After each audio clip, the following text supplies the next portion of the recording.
A little shot before you start working, maybe.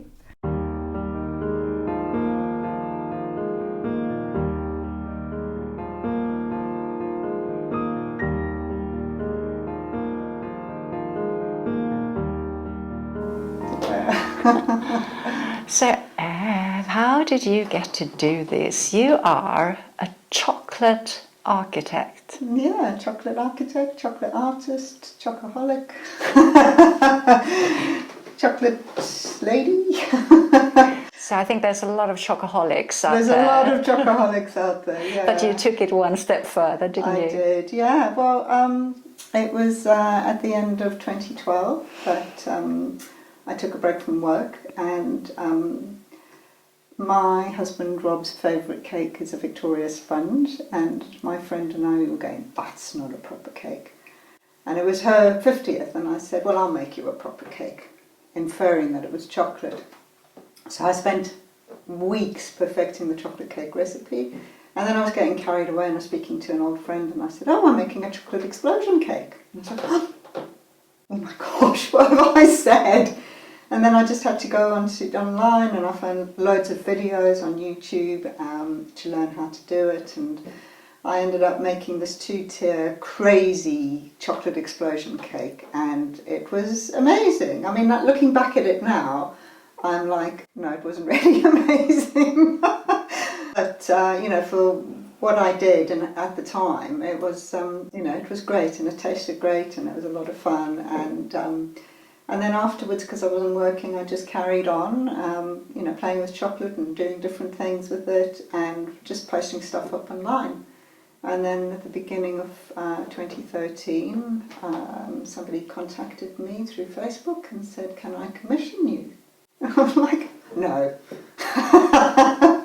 So yeah, it was actually really perfect timing, because I was sort of so experimental at the time, and what I wanted to do was to do sort of like a spiral in white chocolate going up, and then sort of we were talking about, it was for her twins and what they like, and they're sort of into lots of different things, and then she said music, and I said, oh, well, I can make it into a musical stave. And so that worked out really well. And it's just since then, I just, got commission after commission, and I ended up doing loads of really wacky stuff and fun stuff. And until 2016, I ended up doing my biggest piece for the Chocolate Festival in London. And that was a 4-piece chocolate sculpture of the London skyline.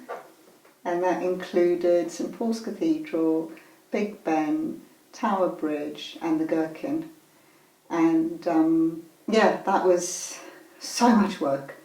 But it was amazing, and it was great because, I kind of got a lot of money for it and had a lot of fun doing it, and it was fantastic. Kind of just been thinking about kind of how to develop it. So I've been doing historically sort of big showpieces for people's events and celebrations, but I've also thought that what I'd like to do is to do some products, because people love my work, but I think it would be nice to make it accessible so people can buy a nice little, I don't know, a chocolate elephant, or some postcards or some Easter eggs or some chocolate lollipops or things like that. So I'm kind of opening up that branch of Chocadyllic, if you like. So what I do with the showpieces and the commissions is it's actually a really fun experience for my client, because they come into the studio here and I get loads of chocolate out, and we talk about their event and what things mean to them and come up with something for them.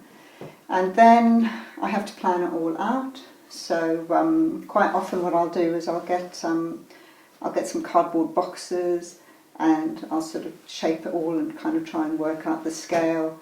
And then I'll go onto the computer and I'll print out all the plans and then lay them all out.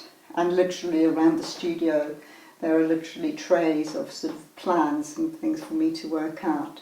So I temper the chocolate properly in the microwave, which is, it takes a lot of skill and experience to do that. And then once that's tempered, I use at least 2 kilos of chocolate. And then I stick it in this bain-marie, and then I start working doing the templates. A lot of it involves kind of doing sort of platters and sheets of chocolate, which I then will cut out. And sometimes I'll kind of do one and wrap it around something to create a column. Sometimes now I've started to use mould, so I'll kind of get some objects and I'll pour the chocolate in that, or pipe it, or put it along some cling film or acetate and then roll it. And then when I've got all of the components, I will then start to assemble them. And people break it apart and eat it. Yeah, and it's just, I always say beautiful food tastes better. And there's a lot of gastrophysics and anthropology around food and what it looks like. So I think it's it's actually great fun, and I think that people are a little bit reluctant to do it because they do look beautiful, and more often than not, my clients kind of come back to me afterwards going, "Oh, I love it, it was amazing, thank you so much." It was, almost every client comes back to me with that. And so they are a bit reluctant to break into it, but then it tastes amazing, and some of the real delicate work, like, sort of the banisters or whatever, they just kind of melt in your mouth. It's just, heavenly. So, yeah. You're never upset when you see it go. No, once I've done it and I've delivered it and the client can have it, then I'm like, it's done. I've kind of, So, I want people to enjoy it, and actually, for me, with all of the environmental things that are going on, concerns that people have got, what I make brings a lot of joy, but it also doesn't go to landfill or waste. Favourite part is working on the detail. Yeah, absolutely love it. And I have been told that that when I was doing some piping, that my breathing completely changed. It's like really kind of quite meditative, and I can just lose hours doing that. I've been contacted over the last 2 or 3 years by different television production companies about being involved and being filmed for them. And last year I actually was contacted, and they did the show, and I was on TV 3 times for 3 programmes earlier this year. This was for Extreme Chocolate Makers. I did 3 pieces for them. So I did a white chocolate and gold fairy tale castle, which was probably, I don't know, a metre tall, 3.5 foot tall. And then I did a 4-tiered sculpture based on a wedding cake for the Wedding Industry Awards up at the Café de Paris in London. And that was amazing because it's such a fantastic venue. And I always put little LED lights in my pieces now because I think it just really adds to it. And so I took it there in its sections and put it in the place of the balcony where people come in, and it just all came together, and I put the lights on, and they had a screen up behind, and the screen went down, and it was just in the most beautiful surroundings and environment. It looked fantastic.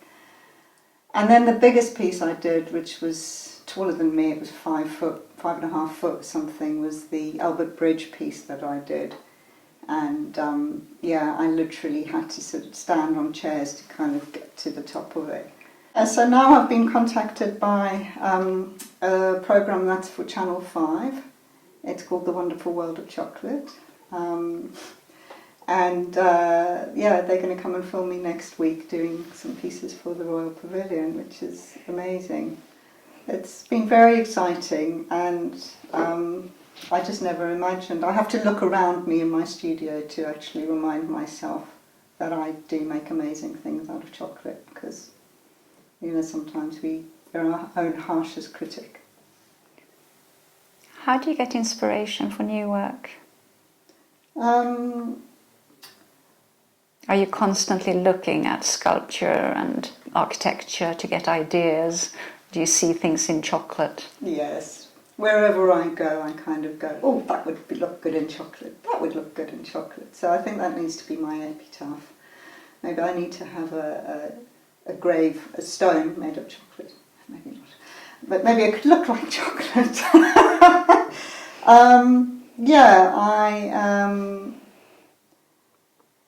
Everything I see. I think a lot of what I like and am attracted to is architecture.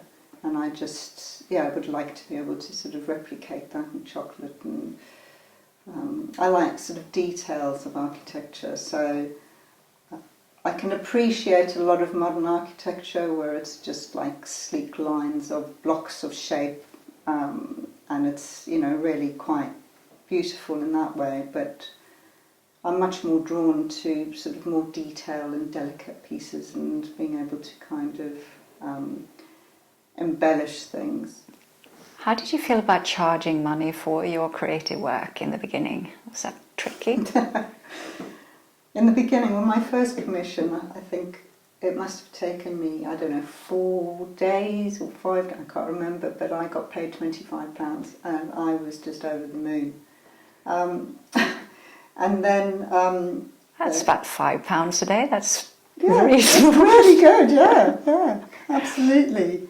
And then it wasn't long after that where, I think it was about 2 months after that, where I was, you know, so people started paying a bit more, and then I was, a client said to me, oh, I need you to make this cake for me with X, Y and Z and everything, and I'll give you £100 for it. I was terrified. I was like, oh my God, that's so much money, and I've got to really, you know, sort of pull it out and, you know, prove that I can do it properly and it's going to be really good, you know, and it's, yeah, it's a difficult game these days.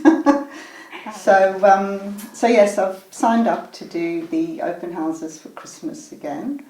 So look out for the Chocolate House and come and visit. We're going to be open every weekend that the festival is running. So it's the last weekend of November, the weekend that crosses both months, and then the first full weekend of December. But you know, you can see that. And yeah, I'm going to have 4 guest artists probably, so you can come and have a look at beautiful jewellery and paintings and photography. And then there'll be the chocolate cafe, where there'll be my delicious signature cake and also hot chocolates, like liquid thick hot chocolates, and also choc pops, where you can either just eat them or stir them into hot milk or take them home for gifts. You can still catch me on all 4 Extreme Chocolate Makers. I was on channels, yeah, on programmes 2, 3 and 10. I think my favourite one was the 10th episode when I did the Albert Bridge. Although they did make me look a bit silly, but it was quite funny. So yeah, watch that, and then yeah, message me to, you know, send me something on Instagram or Facebook. Look for Chocadyllic. Excellent. Yeah. And your website and is? My website is www.chocadyllic.co.uk. Wonderful. Thank you, Ev. Thank you.